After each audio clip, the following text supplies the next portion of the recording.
Yehovah, open my heart to understand Shabbat as Yeshua revealed it, not as tradition distorted it. Let me see compassion, justice, and mercy as the heartbeat of your Torah, and let me recognize Yeshua as the servant promised in Isaiah. Yehovah Rachum, Yehovah the Compassionate. Compassionate One, teach me to honor your Shabbat with mercy, not rigidity, and to walk as the one who reflects your tender care.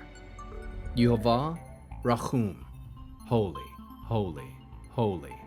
Please fill me and lead me, and cover me and stir me, and speak through me with your Ruach HaKodesh, your Holy Spirit, your set-apart breath, that I may speak your written words with boldness and humility to those who listen. I ask all these things in Yeshua HaMashiach, the Messiah, the Aleph and the Tav's name. Amen. We'll start with the Shema.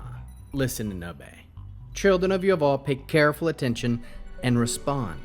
Yehovah is our power and authority. Yehovah works in unity, echad, with himself. And you shall act upon your love to Yehovah with your power and authority, with your thoughts and mind, with your entire body, and with all the muchness that you have. Yod-He-Vav He. Hand, behold, now, behold. Matthew chapter 12. One Shabbat during that time, Yeshua, the Aleph and the Tav, was walking through some wheat fields. His Talmudim, disciples, were hungry, so they began picking heads of grain and eating them. On seeing this, the Prushim said to him, "Look, your Talmudim are violating Shabbat." But he said to them, "Haven't you ever read that what David did when he and those with him were hungry? He entered the house of God and ate the bread of the presence, which was prohibited, both to him and to his companions. It is permitted only to the Kohanim. Or, haven't you read in the Torah that on Shabbat the Kohanim profane Shabbat and yet are blameless? I tell you, there is in this place something greater than the temple. If you knew what I want, compassion, chesed, steadfast love, rather than animal sacrifice, meant, you would not condemn the innocent, for the Son of Man is master of Shabbat." Going on from that place, he went into their synagogue. A man there had a shriveled hand. Looking for a reason to accuse him of something, they asked him, "Is healing permitted on Shabbat?" But he answered, "If you have a sheep that falls in a pit on Shabbat, which of you won't take hold of it and lift it out? How much more valuable is a man than a sheep? Therefore, what is permitted on Shabbat is to do good." Then to the man he said, "Hold out your hand." As he held it out, it became restored, as sound as the other one. But the Prushim went out and began plotting how they might do away with Yeshua, the Aleph and the Tav.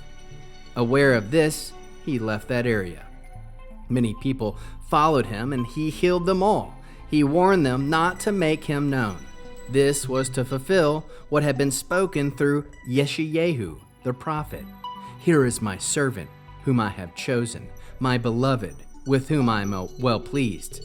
I will put my spirit on him, and he will announce justice to the pagans. He will not fight or shout. No one will hear his voice in the streets.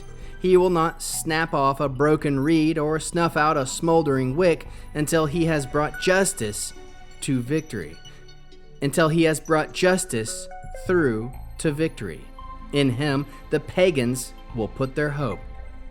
Then some people brought him a man controlled by demons who was blind and mute, and Yeshua, the Aleph and the Tav, healed him so that he could both speak and see. The crowds were astounded and asked, "This couldn't be the son of David, could it?" But when the Prushim heard of it, they said, "It is only by Beelzebub, the ruler of demons, that this man drives out demons." However, knowing what they were thinking, Yeshua, the Aleph and the Tav, said to them, "Every kingdom divided against itself will be ruined, and every city or household divided against itself will not survive. If Satan drives out Satan, he is divided against himself. So how can his kingdom survive? Besides, if I drive out demons by Beelzebub, by whom do your people drive them out? So they will be your judges.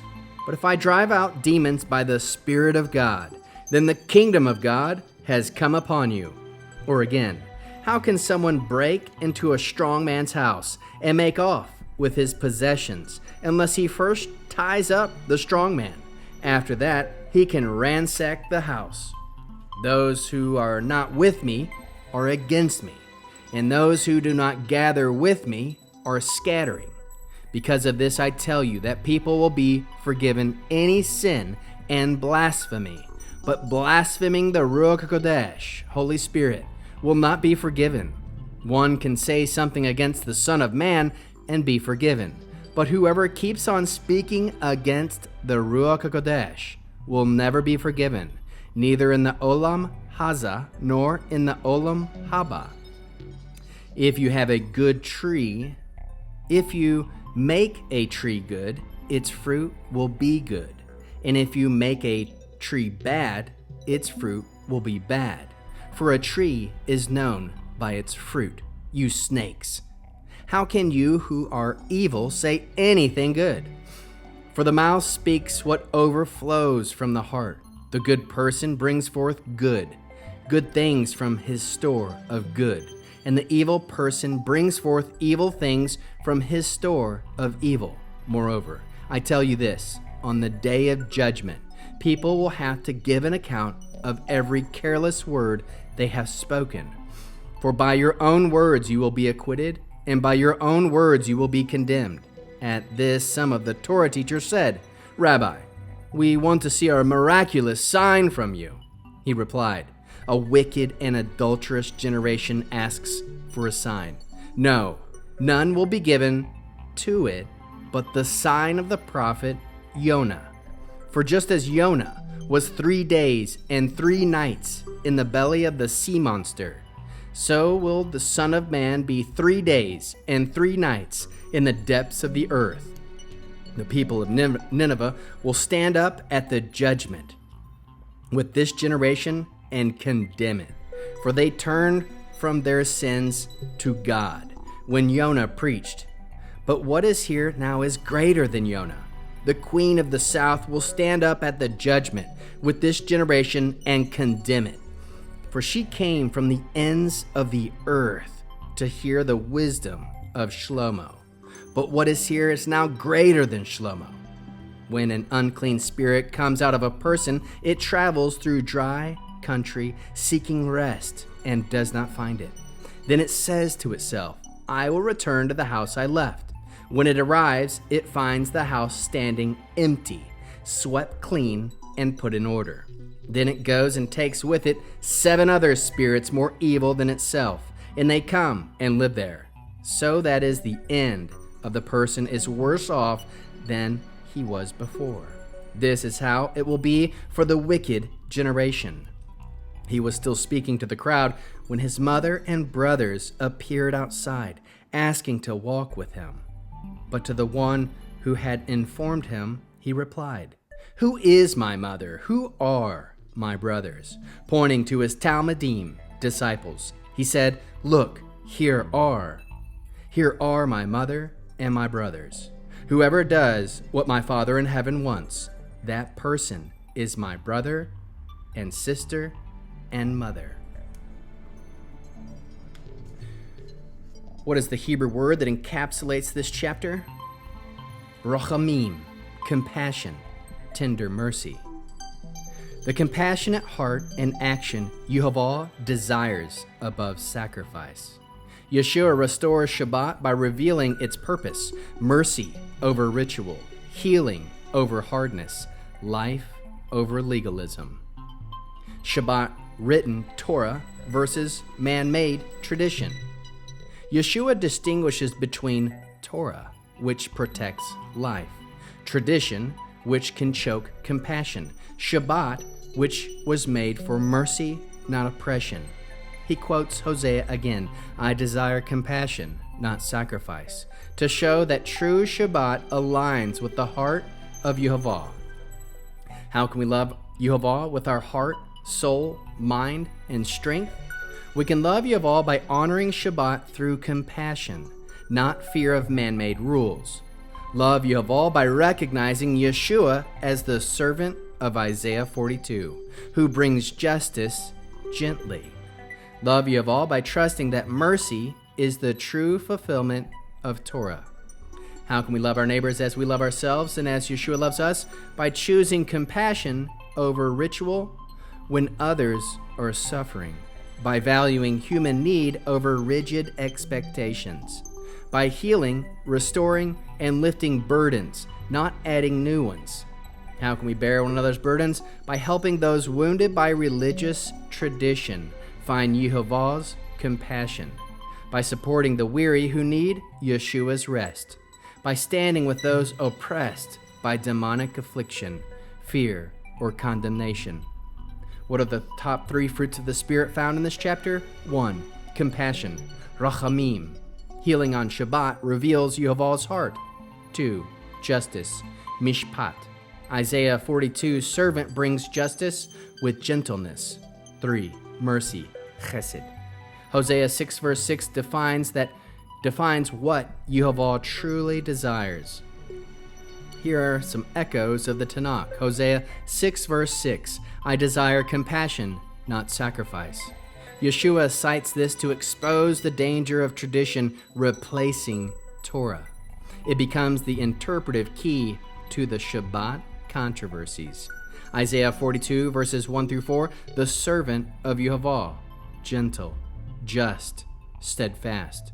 Yeshua fulfills this prophecy openly, not breaking a bruised reed, not crushing the weak, but leading justice to victory. Jonah 2:1 or verses 1:17, 3 days and 3 nights. Yeshua reveals the only sign for a wicked generation, his own death and resurrection. Jonah prefigured the Mashiach. These 3 prophetic pillars shape Matthew 12. Hosea equals compassion. Isaiah equals identity. Jonah equals destiny. What is the mitzvah response? Torah-based? Command. Observe the Sabbath, for it is holy to Yehovah. Exodus 31 verse 14. Fulfillment note. Yeshua reveals true Shabbat observance, compassion, restoration, and life. The heart of Torah, not the weight of tradition. How can we find Yeshua and the Tanakh connection? He is the servant of Isaiah 42, bringing justice with gentleness. He restores Shabbat to its Torah foundation, compassion. He reveals himself as greater than the temple, greater than Jonah, greater than Solomon. He exposes the emptiness of external religion without mercy. He announces the sign of Jonah, 3 days and nights in the heart of the earth. He extends rest to all who do the will of his Father. Yeshua is the compassionate master of Shabbat, the promised servant, and the greater prophet. Hebrew declaration. Hineni Adonai, ha-Shabbat, belabi u-ma'asai, Rachamim. Here I am, the master of Shabbat, in my heart, and my deeds are compassion. What is the 1-sentence summary? Yeshua restores Shabbat with compassion and reveals the sign of Jonah. Here are some heart-piercing questions after having read the chapter and going through it. 1. Shabbat, Torah versus tradition.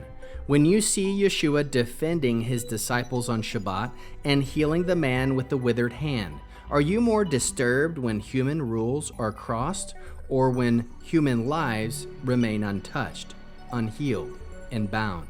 What does that reveal about whose version of Shabbat you actually honor?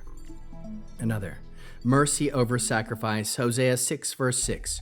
Yeshua quotes Hosea 6 verse 6. I desire mercy and not sacrifice. If someone watched your week, Would they conclude that you love your religious routines more, or that you are willing to interrupt your schedule, your plans, or even your service to show real compassion to a person in front of you? Another, the servant of Isaiah 42 verses 1 through 4, Isaiah 42 describes Yehovah's servant who will not break a bruised reed or snuff out a smoldering wick.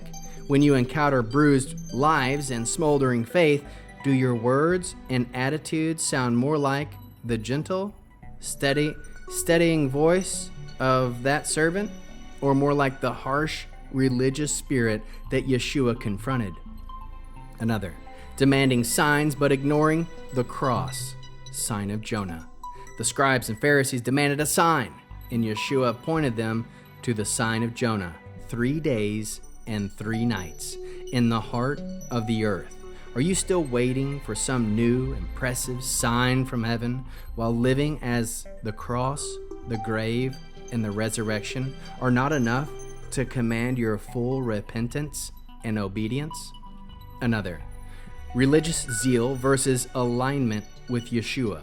The same religious leaders who guarded their traditions so fiercely were the ones Yeshua called an evil and adulterous generation. For seeking signs without repentance, does your zeal for being right ever outpace your willingness to be right with Him by actually aligning with His heart for mercy, justice, and covenant faithfulness? Another, rest versus restlessness on Shabbat. Yeshua declares Himself master of Shabbat. If He is truly your master of rest, why does your inner life still run like a reckless machine of worry, performance, and religious pressure, instead of becoming a place where His Shabbat rest, His compassion, and His authority actually rule? Lastly, respond to His servant-hearted authority. In Matthew 12, the nations are promised hope in the gentle, spirit-filled servant of Isaiah 42. When the people around you look at how you treat others, how you handle disagreement, and how you speak of those who are weak, would they recognize the hope of that servant, or just another religious voice defending his own position? We'll end with the Aaronic blessing using the name. Yehovah will kneel before you presenting gifts, and He will guard you with a hedge of protection. Yehovah will illuminate the wholeness of His being toward you, bringing order, and He will provide you with love, sustenance, and friendship. Yehovah will lift up the wholeness of His being and look upon you and set in place all you need to be whole and complete. Shalom, shalom.